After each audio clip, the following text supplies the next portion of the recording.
Let's turn to foreign and defence policy. What do you currently consider to be the greatest threat to global security?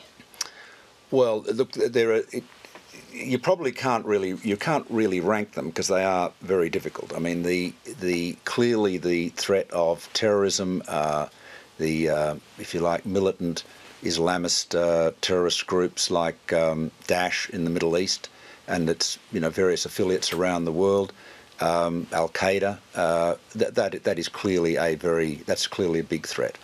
I think in terms of our region, what we need to ensure is that the rise of China, which is happening, it's nothing's going to stop that in any time soon, is if you like, conducted in a manner that does not disturb the security and the relative harmony of the region upon which China's prosperity depends. Now that requires careful diplomacy. It requires balancing, and it's an issue, as you know, I've taken a very keen interest in. Have you been concerned about, for example, China's territorial ambitions in the South China Sea? Yes, I think it's been, and I've said this publicly many times, I think it's been one of the more counterproductive foreign policies undertaken by China.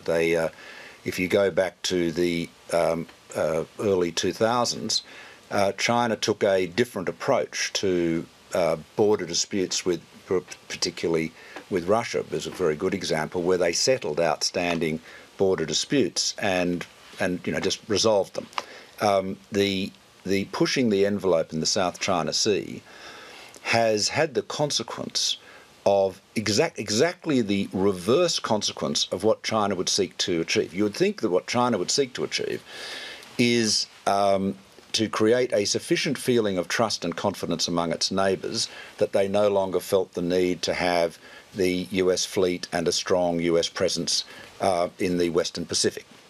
Now, what the island construction and all of the activity in the South China Sea has done has resulted in the smaller countries surrounding that area turning to the United States as even more than they did before. I mean, Vietnam, for example, which obviously has had a very different history with the United States, is now seeking its support. So I think their foreign policy in the South China Sea has been quite counterproductive. And if you see then, say, the rise of China and how that would be managed as the biggest regional issue for security, and then more broadly you see terrorism, we've got a defence white paper coming out soon. What is your view then about the role of Australia's defence force and how Australia's defence force needs to be positioned to deal with those sorts of threats? Well, our defence force has to, and this is not a revelation, Lee. Our defence forces have to be able to play a role in a range of different potential conflict situations, but we're not seeking to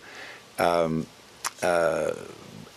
don't want to no one, least of all the Australian government, wants to exacerbate the situations. We have very good relations with all of our neighbours, including China, but there clearly are some tensions with the islands in the South China Sea, in particular, with the reefs, I should say, and shoals in the South China Sea. And my own view and the government's view is that